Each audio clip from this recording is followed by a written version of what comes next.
Hey everyone, welcome to my channel. Today, we are diving into a topic that played a crucial role in shaping the modern history of the Indian subcontinent, the two-nation theory. This theory not only led to the creation of Pakistan, but also left a significant mark on India's identity. Let's explore this in detail, from its origins to its profound impact. The two-nation theory essentially stems from the belief that Muslims and Hindus were two distinct nations, with their own customs, religion, and way of life. This idea wasn't born overnight. Its roots can be traced back to centuries of interaction between different cultures and religions in the Indian subcontinent. The theory gained prominence during British rule, when political, religious, and social tensions between Hindus and Muslims started surfacing more prominently. One of the earliest proponents of this theory was Sir Syed Ahmed Khan.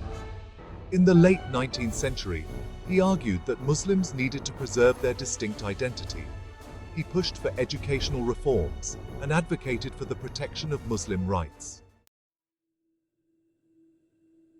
As Indian nationalism started growing in the early 20th century, led by the Congress Party, there was a hope that Hindus and Muslims could unite to fight for freedom from British rule.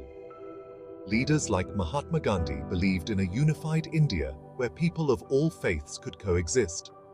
However, not everyone shared this vision.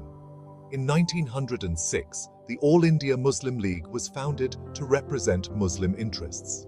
Its leaders, such as Muhammad Iqbal and eventually Muhammad Ali Jinnah, started advocating for the idea that Muslims would not be safe in a Hindu-majority independent India.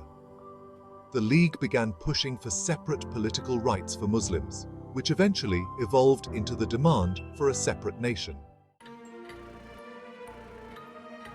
Section 3. The role of Muhammad Ali Jinnah.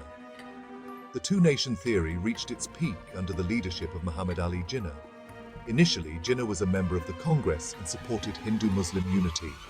But over time, due to the growing communal tensions and political disagreements, he began to support the idea of a separate state for Muslims. In 1940, the Lahore Resolution was passed by the Muslim League, calling for the creation of independent states for Muslims in the northwestern and eastern zones of India. This was the first official articulation of the idea that Muslims needed their own homeland, a separate nation where they could freely practice their religion and preserve their cultural identity. Section 4. The Road to Partition. By the 1940s, the demand for Pakistan had gained momentum. The British, weary from World War II, were preparing to leave India. The communal divide between Hindus and Muslims had deepened. Several negotiations between the Congress, led by Jawaharlal Nehru, and Sardar Patel, and the Muslim League, led by Jinnah, failed to reconcile the differences. On August 14th to 15th, 1947, British India was finally divided into two independent dominions, India and Pakistan. Section 5. The impact of the two-nation theory. The partition based on the two-nation theory resulted in one of the largest and most tragic migrations in human history.